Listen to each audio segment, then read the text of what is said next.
아버지 하나님, 하나님을 경외하는 삶이 행복의 시작이 되는 것이고, 반대로 하나님을 배제하는 삶은 허무와 공허와 흑암의 삶이 될 수밖에 없습니다. 저희가 더욱더 예수 그리스도를 중심으로 하나님과 화목하고 하나 되는 삶이 될 수 있도록 도와주시고, 오늘도 지혜롭게 또 순결하게 주님을 섬기고 또 성령의 이끌림을 받는 하루가 되게 하여 주시옵소서. 감사드리고 예수님의 이름으로 기도드립니다. 아멘. 오늘 주시는 말씀은 다니엘서 4장 16절입니다. 또 그 마음은 변하여 사람의 마음 같지 아니하고 짐승의 마음을 받아 7대를 지내리라. 아멘. 오늘 다니엘서 4장 1절에서 18절까지는 정확히 말하면 8절 이후부터인데, 느부갓네살이 꾸었던 꿈에 대한 내용이에요. 이거를 이야기하고 19절부터 이제 내일 본문인데, 그 본문에서는 다니엘이 그 꿈을 해석을 하는 이런 내용입니다. 느부갓네살이 제국의 왕이에요. 모든 권력을 다 쥐고 있습니다. 부러울 것도 없어요. 만인이 우러러보는 그런 권자에 앉아있는 사람인데, 자신이 꾼 꿈을 해석하지를 못합니다. 오히려 그 꿈에 대해서 불안해하는 이런 모습을 보이고 있죠. 우리가 이렇게 해석한다는 거, 우리 인생을 해석한다, 참 중요하고 소중합니다. 사실은 우리가 해석을 어떻게 하느냐에 따라서 우리 인생이 굉장히 많이 달라지죠. 내가 같은 사건이어도 긍정적으로 해석하느냐 부정적으로 해석하느냐, 이런 차이가 있습니다. 우리 데릭 키드너라고 하는 이제 작가가 있는데, 성경의 지에서 잠언, 전도서, 욥기, 이거를 이렇게 설명했어요. 잠언은 번창하는 집 같고, 전도서는 퇴락해가는 집 같고, 욥기는 습격당한 집 같다, 이렇게 설명을 했고요.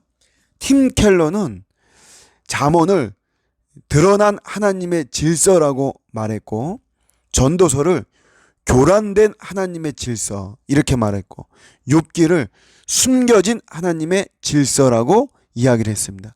이게 무슨 말이냐면 해석이 필요하다는 거예요. 우리의 삶 속에, 우리의 사건 속에, 우리 인생 속에 이 해석이 필요한 거죠. 우리가 보통 어떤 사건이 일어난다, 이벤트가 일어난다 그러면 대부분 성도들은 그런 것 같아요. 내가 뭘 잘못했나, 내가 뭘 회개해야만 되나. 물론 그런 시각도 필요하죠. 그런데 모든 걸 다 그런 식으로 몰아가면, 그러면 하나님이 무서운 하나님이고 하나님이 부정적인 하나님이 될 수밖에 없고, 신앙은 근본적으로 우리에게 자유함을 주는 건데, 복됨을 주고 밝음을 주는 건데, 그러지 못해요. 우리가 안 좋은 사건 당할 수 있죠, 충분히. 근데 그런 걸, 모든 걸 다 내 죄하고만 연결되어 있으면, 그렇게 해석을 하면 굉장히 어두운 인생이 될 수밖에, 어두운 신앙생활이 될 수밖에 없습니다. 우리가 그것만 하는 것이 아니고 해석을 잘 해야 되는데, 부르심과 보내심을 또 두 축으로 해석을 할 때 올바르게 해석이 되는 것입니다. 하나님 나를 부르셨잖아요. 하나님의 자녀와 백성과 이런 부르심의 시각. 하나님 나를 보내셨죠.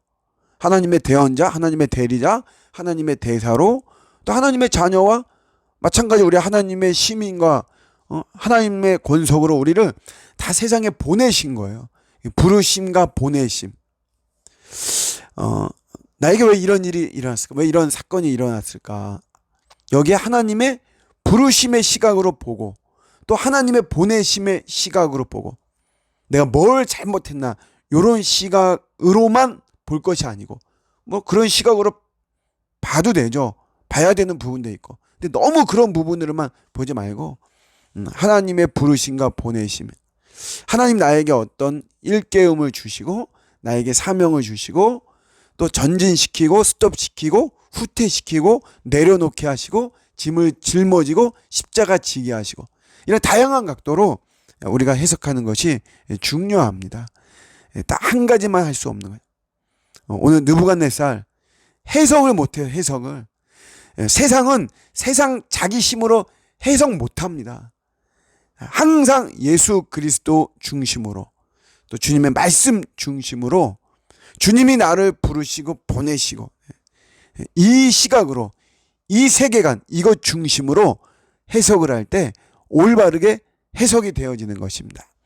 어떤 일을 당할 때 너무 우리가 당황하지 말고 너무 또 부정적으로 생각하고 위축될 필요도 없습니다.